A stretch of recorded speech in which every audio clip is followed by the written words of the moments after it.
give you the treasures and riches stored in secret places. Magandang araw mga katiyats. Welcome back sa ating channel para sa treasure marker analysis. Sa pagkakataon na ito ay treasure in the waterfalls na mga signs at marker ang ating i-analyze. Bago tayo magpatuloy, shout out sa lahat ng ating mga katiyats all over the Philippines, Luzon, Visayas, Mindanao at sa ating mga katiyats in abroad. Kumusta kayong lahat? Meron tayong i-analyze ngayon. Ito ay padala sa atin na pictures sa waterfalls. Ang site na ito, merong waterfalls at merong ito ang napansin ko na kakaibang hugis dyan. Okay, at tingnan nyo naman ay kitang kita na meron siyang bibig, merong ilong saka dalawang mata, diba? Pwedeng pattern lang yan in nature, pero pwedeng sinadyang ginawa yan para marker sa treasures. Okay, balikan natin yan. Meron pa tayong ibang tingnan dito. Ito naman kapag nasa harapan ito ng mukha or nasa baba niya or sa gilid, ay pwedeng ito, mga specialized codes na itong parang nasira na ng kalikasan. Okay, merong pang dito, ito ganyan. Ito naman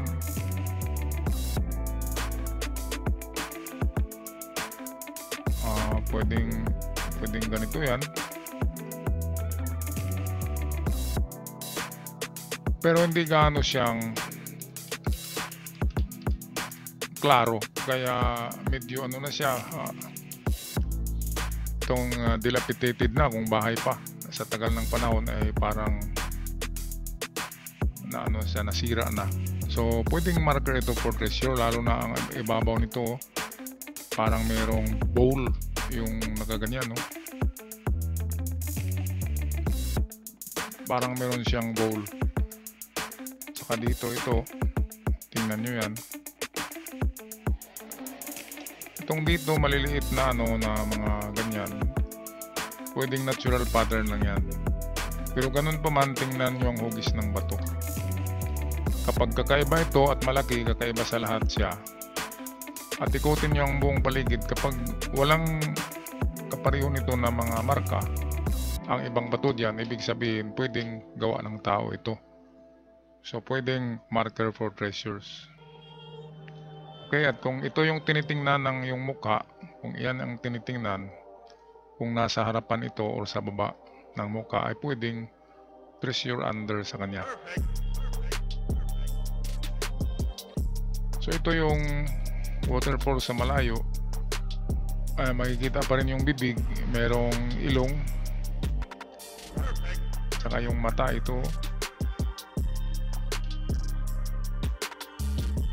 At yung kanina ito na marka, kung narito yan sa baba dito, ay pwedeng treasure marker. At kung nariyan naman dito sa harapan, kung dito yung nakalagay na bato, ayan, yan yung pinaka magandang spot diyan sa lugar na pwedeng maghanap, pwedeng maghukay.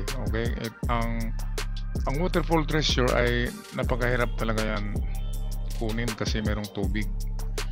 Kaya ang tsansa nito ay pwedeng treasure inside the rock.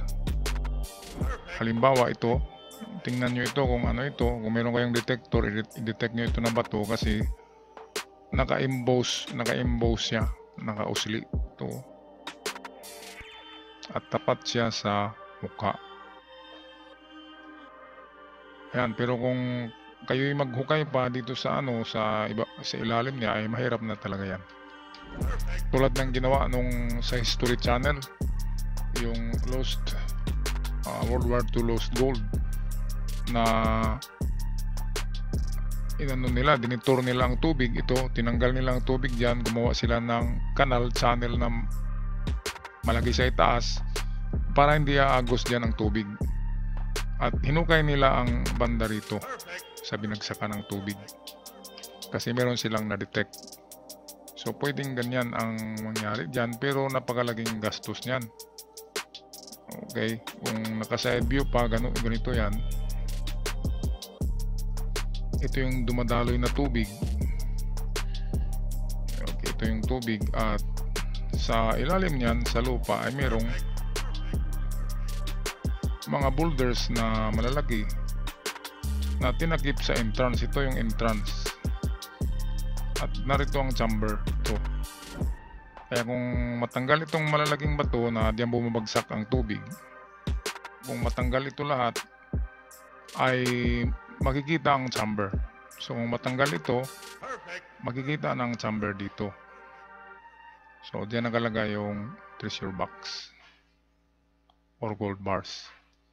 Pero napakalaking napakalaking trabaho, napakagastos. Mantagin mo, i-detour mo ang agos ng tubig, napakalaking gastos niya. Okay lang kung meron kayong heavy equipment.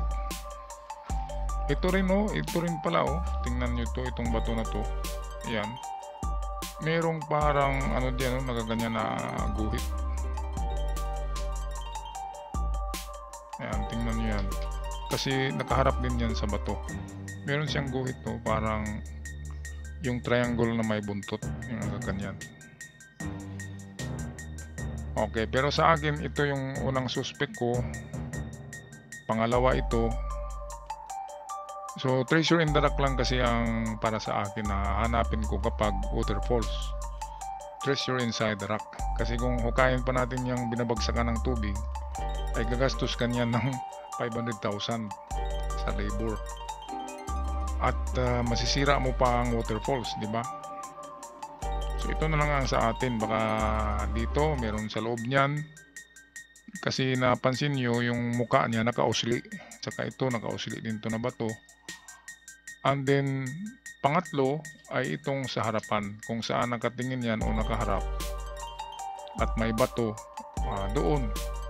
Sakali kung ito yung bato na tinitingnan niya, ay dito sa under ng batong ito, dahil meron ang bato ito ay meron mga marka-marka na parang Imperial Treasure Code. Yung na-vlog ko sa Golden Boy, parang ganun ang itsura. Okay, kaya number 1 is ito.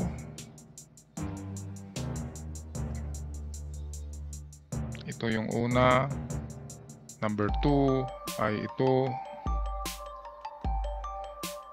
At number 3 ay itong narito. Yan lang ang aking paghanap. At hindi na ako nag-advise na maghukay dyan kasi tubig yan. Wala tayong magawa kapag tubig. Ang tsansa lang talaga sa waterfalls ay kung merong nilagay sa loob ng bato, yung treasure inside the rock. Okay, so yan lang mga ka-TH. Ito pala yung direksyon, nakalimutan ko. So east, tamang-tama talaga, nakaharap siya sa east. Ito yung east. So dito na portion maghanap ito. Sa harap niya kasi east pala ang harapan niyan. Or ang baba niyan ay east. So pwedeng sa baba o pwedeng sa harapan. Okay, so dito lang magtapos ang ating analysis mga ka-TH. Maraming salamat sa inyong pagsubaybay at huwag kalimutan mag-subscribe sa bago pa lamang sa ating channel. Paalam na at ingat kayong lahat.